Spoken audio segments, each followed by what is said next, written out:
88,888 88,888। আমি এই মুহূর্তে কথা বলছি দেশের জনপ্রিয় একজন অভিনেত্রী শায়লা সাথীর সঙ্গে। তার নতুন একটা নাটক আসছে বাবার শেষ দিন, রাইট? তো আজকে তো নাটকটার কি হয়ে গেল আপনার কাছ থেকে শুনতে চাই, কি হয়েছে? নাটকটা আমরা একটা প্রেস মিটিং করলাম এবং নাটকটা 15 তারিখ রিলিজ যাবে। সো এই নাটকটা যেন দর্শকদের কাছে পৌঁছায় যে একটা নাটক আসছে যেটা হচ্ছে বাবার শেষ দিন, সেটা আপনাদের মাধ্যম দিয়ে আমরা দর্শককে জানানোর চেষ্টা করলাম। এই নাটকটা কিন্তু অনেক গুণী গুণী অভিনেতা অভিনয় করেছেন, আপনার কাছ থেকে জানতে চাই তারেক আনাম সহ আর কারা কারা ছিল এবং নাটকের গল্পে আপনার কি রোল ছিল? নাটকের গল্পে আমি মেয়ে, তারেক আনাম স্যার বাবা, একে আজাদ সেতু ভাই আছেন। উনি খুব মানে খুব খারাপ একটা ক্যারেক্টার করেছেন, ওটা নাটক দেখে বোঝা যাবে, এখন বলছি না। এবং খুব পারফেক্টলি করেছেন সেতু ভাই এটা। রাফসান আছেন একটা ক্যারেক্টারে। রাফসান আমার যে কোনো প্রবলেমে এসে হেল্প করার চেষ্টা করে।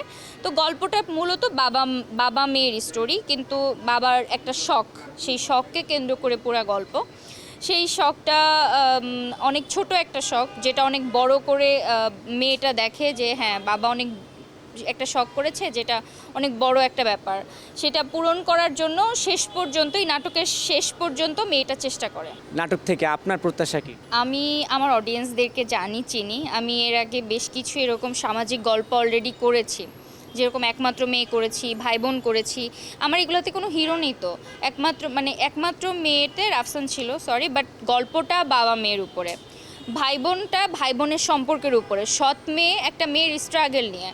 এখন করছি বাবার শেষ দিন, এটা বাবা মেয়ের গল্প। সো এর আগের রেসপন্সগুলো যেহেতু ভালো ছিল, আমি আশা করছি এটার রেসপন্সও খুব ভালো আসবে। রিসেন্টলি আপনার স্ট্যাটাস দেখেছি, মানে আমিও কিন্তু আপনাকে প্রথমত বলি যে রাগ করা যাবে না, আমিও আপনাকে কিন্তু প্রথম চিনেছি প্র্যাঙ্কিং দিয়ে।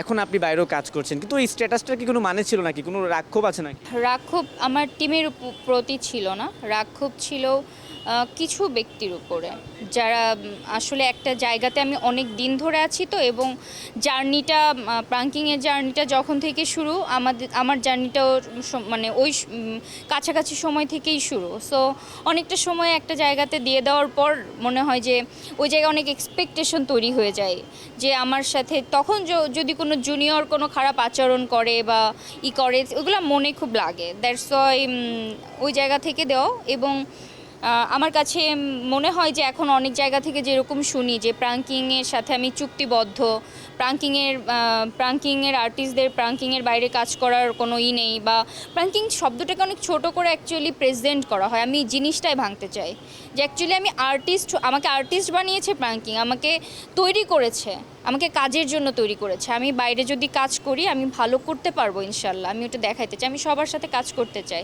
আর এটা তো বলেছি যে প্রাঙ্কিংয়ের যে কোনো সময় অবশ্যই আমি থাকবো, প্রাঙ্কিং আমার ঘর ছেড়ে বাইরে বের হয়েছেন এখন, তো বাইরের পদচারণা কেমন হচ্ছে, কি কি কাজ করছেন এই মুহূর্তে? বাইরে কাজ করা খুব টাফ, বাইরে অনেক সিন্ডিকেট আছে, বাইরে অনেক হিরোর চয়েস আছে।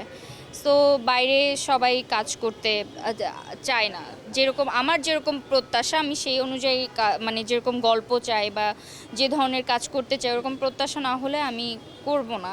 যেরকম একটা ট্রেন্ডি কাজ বা অহেতুক মানুষ হাসানোর চেষ্টা করা, এই ধরনের গল্প যদি আসে আমি তো করব না। সো দ্যাটস ওয়াই আমার কাছে মনে হয়েছে বাইরের জার্নিটা আমার জন্য সহজ হবে না। 88,888। 88,888। এটা আপনি টানা 10 বার এক নিঃশ্বাসে বলেন তো দেখি পারেন কিনা। 88,888। 88,888। 88,888। শেষ।